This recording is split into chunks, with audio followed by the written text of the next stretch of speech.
Okay, so pardon me if this is a ridiculously boring video tutorial, but I've never done one before. But I had some requests on how to do my skies that are the natural skies from the pictures, not an overlay or anything, in the editing. And let me just state first off that this is by no means um, the only way or the right way to do it. It's just the way that I do it. So if you do it differently than me, that's totally fine. But if this helps, even one person on how to, better handle, doing the skies the way that you want to do them, just like I do them, then that's awesome. So first off, I'm going to be doing the tutorial in Lightroom. And I also have to say that I totally accidentally, well, not accidentally, I was cleaning my Mac and went ahead and deleted the original files to these photo shoots. So I kind of just went through the images that I'd already edited and kind of tried to make them look like they originally did, since they are already deleted. So this image that I have up on my screen right now is the first one that I want to go over. And then I'll also be going over this image as well. And I'll go over the settings and everything. So first off, this is not obviously the exact original out of camera image because I'd already edited it, but I tried to, like I said, edit it to look how I shot it originally. So it was very dark originally. I did that on purpose because I wanted to underexpose my sky so that it was, picking up on all of the colors. So as you can see up here, my ISO was only set to 250, and mind you, this was about sunset time, which is usually when I do my photo shoot. So, I check the sunset times. If it's at 8 p.m., then I start shooting at 7 p.m. and I shoot from 7 to 8. And the first few minutes of the shoot are usually, normal sky. I just, expose my images a little bit brighter, obviously, because I'm not trying to get that colorful sunset sky yet since it's not really there. But at the end, I do have off-camera flash. I have on-camera flash. I just do not prefer to use it. It's not my personal style. So this is how I like to do it. So like I said, ISO 250. This was shot with my Sigma 35 millimeter. I shot it at aperture of 1.4. My shutter speed was at 1/100 seconds. So I definitely could have made this higher to make it darker. I'm not going to get into all of those details, but if you need to learn how to shoot manual if you want to do this. I can do another setting, or video on that if that's requested by some of you, but doing this on automatic settings is not going to work. So you need to learn your manual settings for that. But first off, what I did when I went to edit this image in Lightroom, like I said, it looked like this, very dark. Obviously, I'm going to want to brighten up my, the clients up here. But I want to leave my sky dark. Obviously, I want to bring out more color and not leave it this dark, but I don't want to just, go down here to my exposure and brighten the entire image because you can see, that just makes everything get brighter, including the sky, and we don't want to do that quite yet. So what I'm going to do, I work with Lightroom 4, and there's a brush tool over here that I will start with, and I'm not going to get into like fine detailing because I don't really want to take that much time because it is time consuming. I'm trying to make this quick even though I keep rambling. But so I'm not going to like hardcore get into the little details. I'll explain that when I get there. But as you can see, there's 3 little dots here. That means that I've already brushed on here, and that was just to, as you can see right here, I went ahead and kind of quickly scribbled over to make it desaturate the color so it looked more like it did when it came out of the camera. This one I just darkened the entire image so it looked more like I did when it came out of camera, and I think I might have done the exposure again too. I can't quite remember. So anyway, what you want to do is pull up a brush here. So mine is already set to how I had already used it before. So everything should, if you're using it for the first time, be at 0. So first off, I'm just going to go to my sky. You can either edit the clients to make them brighter and work with the sky, or edit the sky. I like to edit the sky with the brushes because it's easier to control the entire image without using the brush, on my opinion.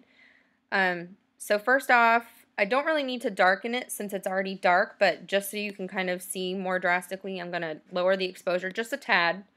Saturation is going to boost your colors, so I'm going to do it dramatically just at first so you can really see the difference. A lot of times when I'm doing this, I'll also lower the highlights because that will bring out, you know, if you take away the, like lower the highlights, it's going to darken it as well a little bit, and just any part that's really bright, it'll kind of diminish those highlights. Obviously you don't see any changes happening yet because I haven't used my brush, but when I go over, as you can see, you will. Now as you can see really quickly, let me delete that by pushing on my Mac Command Z. If you don't have a Mac, you can hover over this little button, click on it, and then you can click delete. But as you can see right now, that's how, you know, I have the big circle. If you go down here to the brush size and feather, this controls the size of your brush. The feather, as you can see, just gets bigger on the outside. If I do a large feather, it's kind of fuzzy, if you see that. If I do no feather, it's very hard. So let me go delete this. I'm going to put it like kind of in the middle for right now. I don't want it to be total, but so I'm just going to kind of paint over the sky. And like I said, I'm not going to do perfect and get into like, you know, making it exactly perfect just yet. But don't go over the people's heads, like, because then it will get them dark as well, and you're not trying to do this to them, just the sky.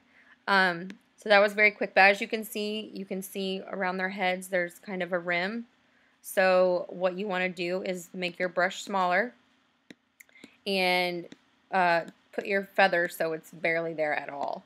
Like I said, this is where I don't want to get into the hardcore like details because, you know, this is just a tutorial, but normally you would want to get in here, you know, zoom the image up and really get into all of those trees over there. You know, cut really close where his ear is. You know, you got to keep making it smaller to go like in this little area and everything, but I'm not going to do that except for right there just to show you what you want to do, because if you just leave it, then you're going to see like a white halo look, kind of like it has right now above the image. So I'm just going to quickly go over it real kind of quick. Let me minimize it a little bit.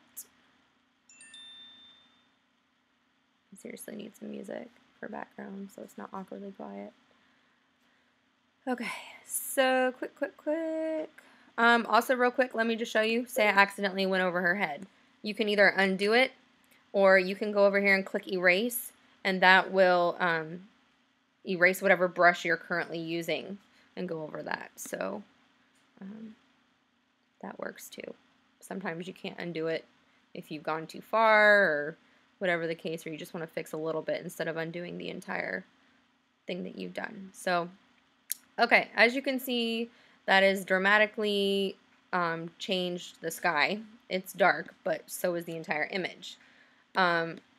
I might come back to this because obviously I just wanted to make it dark so I can work with the rest of the image. So if you click that again, it'll take you back to the entire image, not just the brush part. Okay.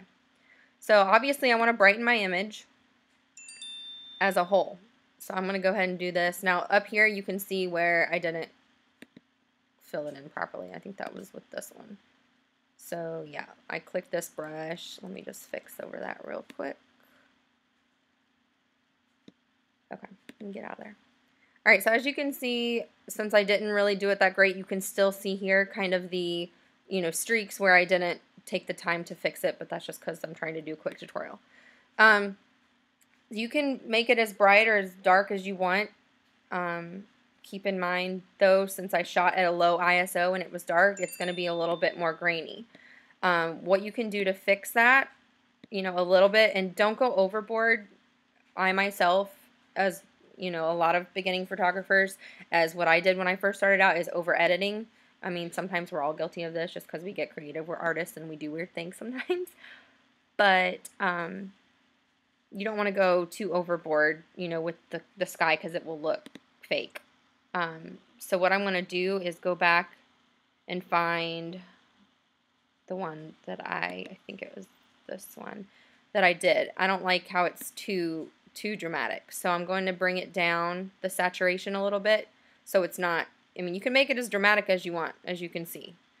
But I'm going to leave it probably about like that. And then obviously if I move this around, this changes it too. And like I said, the halo stuff will be fixed if you properly go in there and really get the detail like I would have done had I not been trying to hurry up. Same thing with exposure. You can brighten it up, darken it. I'm going to leave it about right there. Also with the temperatures here, you know, if you want to give it a more warm look, you know, go up a little bit and it'll give it some more yellow. If you want to go down, it gives it a little more blues. With the tint, I don't ever go down to the green side for it, but sometimes you can give it a little more purple feel by going up here on this side. I'm going to bring it up just a little bit, you know, to there. I really like the purple feels to it because that was how it was that night. But yeah, okay.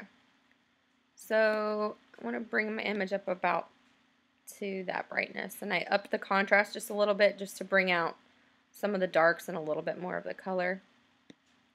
Now I'm going to scroll down here. This vibrance here, since we're not on the brush, it's the picture as a whole, changes the vibrance of the entire image. So if you look when it's at 0, the grass and the mom's shirt is a little faded than what it really was. So I'm going to barely knock up the saturation, just a 10. I don't want to do it too dramatic. Well, let's see. Maybe like right there is good. I don't want it to be too much, but that's about what the actual colors were. So going back down to look at the grain on the image, I want to sharpen it a little bit as a whole. So this is a good sharpening the entire image. But as you can see, like there's full, that's too sharp.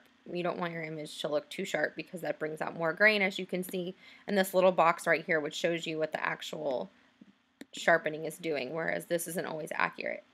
So I'm just going to put it in the middle for now, just so you can, a little more drastic than normal, just so you can see it.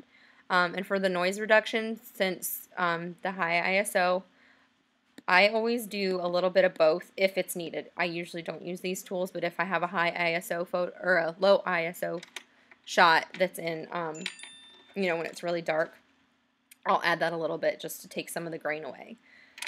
I think I've done everything. I'm not liking the look of it just because I can see these halos right here and this stuff, but like I said, this is just a tutorial to show you a general idea of how you can get something that looks like this. Obviously it doesn't look the exact same because I didn't do it the exact settings as this image, but that's exactly the same way I got that look. So that is how you do that image. If I go over to this one really quickly, I'm probably going to try to do this one a lot quicker because it's the same stuff. I'm just going to go through quickly and show you how it's done. Again, like I said, this is not exactly how it looks straight out of camera, but it's very close. The settings, it was probably a little darker though too because it was close to sunset, so it was probably more like that.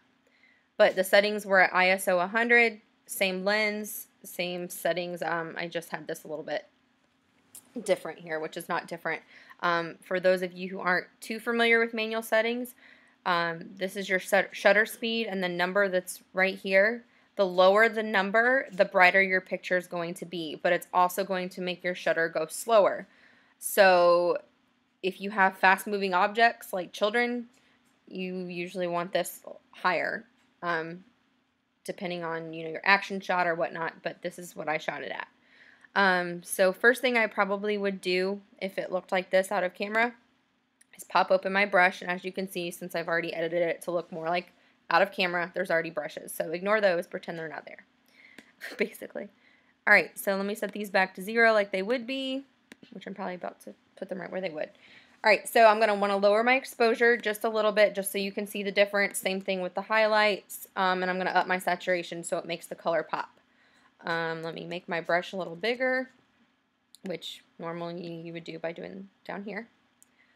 Just going to skim over it, and you can see how dark it is. I don't like that, but this is just to show you real quick, dramatic.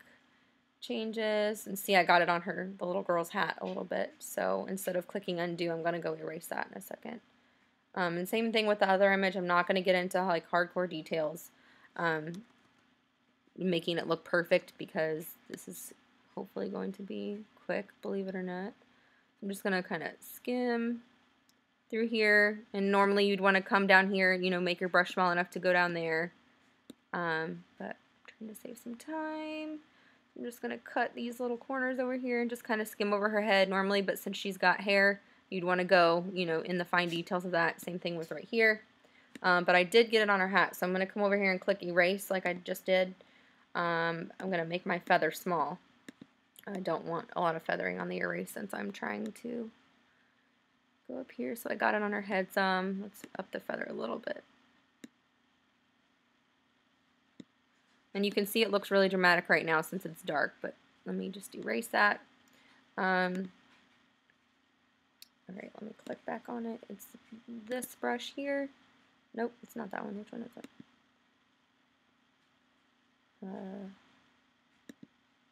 This one. Okay.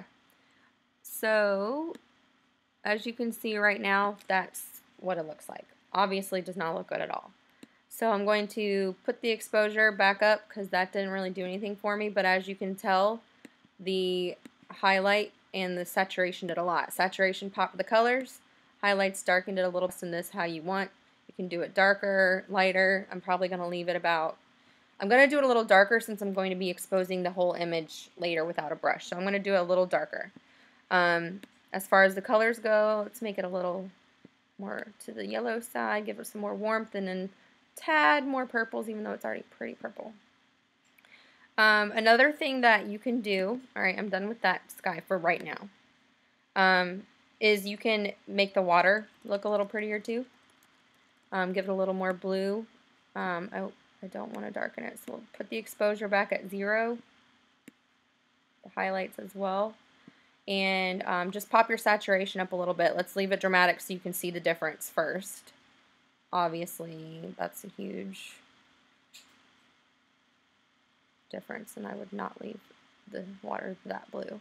And obviously, normally, you know, I would go up through their legs, make it skinnier, or smaller, not skinnier, smaller, so you can, you know, go up through there and everything, but for time, I'm not going to do it. There you go. You can see the difference by moving this up and down. I'm just going to leave it probably about 20. Just to give it a little bit of difference, but not too much. So as a whole, the whole image is still too dark, and this is the settings. So you want to bring your exposure to wherever you think it would look, what you're going for, basically. So I'm going to move it up to that, maybe do my contrast a little bit. Now, one thing you can see, the whites are a lot. You can see them being a little too bright. So I can either go to my whites and kind of lower them there, or even highlights will take it down a notch. I think I'm going to stick with the whites to bring it down, and maybe do a little highlight. Also, I don't like how this is not blending very well. It looks, you can see where I painted on it. Reason being is because the feather that I used was not big at all. I didn't hardly use a feather. So that would account for that. So what I can do, I clicked this brush, and since I've already brushed against the water, instead of trying to re-go do it, I'm going to actually click erase from this brush and make the feather big. So as you can see, the outside circle is big. And I haven't painted on them, so it's fine to go ahead and put the brush on them, but I'm going to kind of erase just over the bottom here, just to make it blend a little bit better instead of it looking so drawn on or painted over, however you want. And you can kind of see that it's a little too fuzzy, so if you want, go back and click the brush, make sure the feather's on high, and you can kind of come up close to it and do the same thing, only with the brush instead of the eraser, and it'll kind of paint over that very faint part where you've erased. And that's how you do it. So Obviously it's not perfect. Like I said, I didn't go into all the details. You'll need to do that, zoom in and, adjust the size of your brush to get in between those crevices. But, obviously my settings weren't the exact same there. So, but that's the exact same way I achieved that image. Obviously I did my sky a little darker on this one. So let me go ahead and raise it up so it looks a little bit closer to what I did the first time. But this was the image I edited. This is the one I just did, so as you can see, very close. But that's how you do it in Lightroom. When you're done, I always, usually I have an entire shoot, but say you're doing one image, export it. Make sure you're exporting to wherever you want, but as for the settings, I leave my quality at 100. I shoot in RAW, but I want to export as JPEG, so you gotta change it there.